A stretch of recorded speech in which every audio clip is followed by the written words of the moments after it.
Happy Monday. This is Dow Welsh welcoming you to Make Your Own Headlines. Sponsored by Kobolowski Tire and the letter G. So have you ever just needed a few minutes alone? A few months ago, police officers outside Minneapolis, Minnesota responded to a report of a suspicious vehicle parked at a closed business.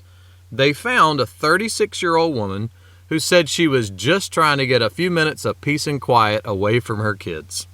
Bless her heart. If you're a parent, you've been there. Sometimes our kids are like Ivan Drago from Rocky IV. They just look at you and say, "I must break you."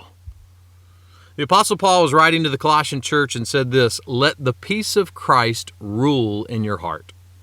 Now, in writing that, he was primarily trying to help the folks at the church get along. But the truth behind it works for any of us on any day of the week. Why? Because life is stressful and difficult and hard. And life can worry the hound out of you. And I didn't even know I had any hound in me. You see, we all need a little peace and quiet.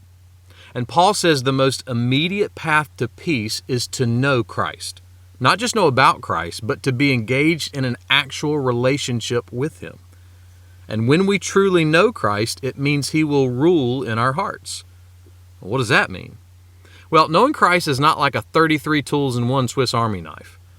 Knowing Christ means you have all you need, because He is the ultimate all in all.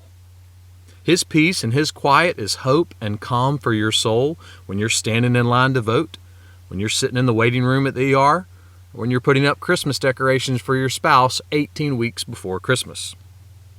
Even deeper, the peace of Christ helps you feel the joy of what it means that your faith will one day become sight.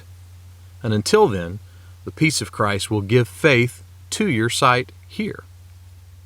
Look, every now and then you might still have to go to a park at a closed business with a pint of Ben & Jerry's and listen to some yacht rock. But when the peace of Christ is ruling in your heart, it is designed to produce what your heart wants the most, and that's to be satisfied. Make that one of your headlines today.